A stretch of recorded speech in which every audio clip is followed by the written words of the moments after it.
साईबाबा संस्थान विश्वस्त व्यवस्था यांच्या वतीने श्री साईनाथ रुग्णालय येथे दिनांक 21 व 22 मार्च 2026 रोजी आयोजित मोफत सर्वरोग निदान व आयुर्वेद पंचकर्म महाशिबिर उत्स्फूर्त प्रतिसादात संपन्न झाले।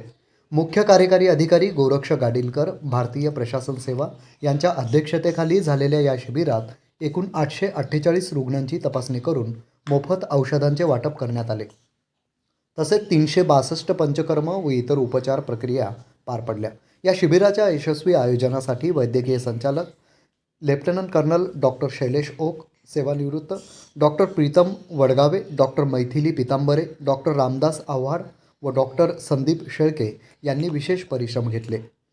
डॉक्टर आव्हाड यांच्या 25 वर्षांच्या सेवेसाठी त्यांचा विशेष सन्मान करण्यात आला। शिबिरास राज्यभरातील आयुर्वेद तज्ज्ञ, डॉक्टर, विद्यार्थी व नागरिक मोठ्या संख्येने उपस्थित होते। या उपक्रमातून नागरिकांना मोफत व दर्जेदार आयुर्वेदिक आरोग्य सेवेचा लाभ मिळाल्याचे समाधान व्यक्त करण्यात आले।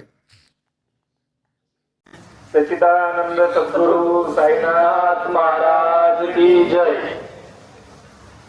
साईबाबा संस्थांच्या आयुर्वेदिक विभागाच्या रौप्य महोत्सवी वर्षानिमित्त आयोजित कार्यक्रमास उपस्थित ज्यांनी गेली 25 वर्षे अत्यंत मनोभावी अशी या ठिकाणी सेवा केली असे डॉक्टर रामदास आव्हाड साहेब, साईबाबा संस्थांचे medical director doctor Oak, Pitambare madam, त्याचप्रमाणे डॉक्टर आव्हाड साहेबांच्या खांद्याला खांदा लावून गेली 25 वर्षे आयुर्वेद विभाग सांभाळणारे आमचे डॉक्टर शेळके, व्यासपीठावर उपस्थित डॉक्टर पितांबरे,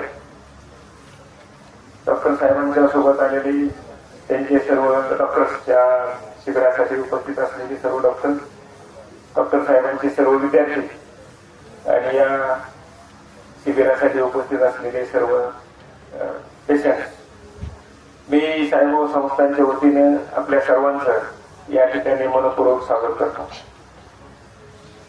गेली 25 वर्षे आपण या ठिकाणी आयुर्वेद सेवा केली, त्याबद्दल साईबाबा संस्थांच्या वतीने आपलं आणि ज्यांनी आपल्याला सहकार्य केले या सेवेमध्ये त्या सर्वांचं या ठिकाणी मनपूर्वक हार्दिक अभिनंदन करतो।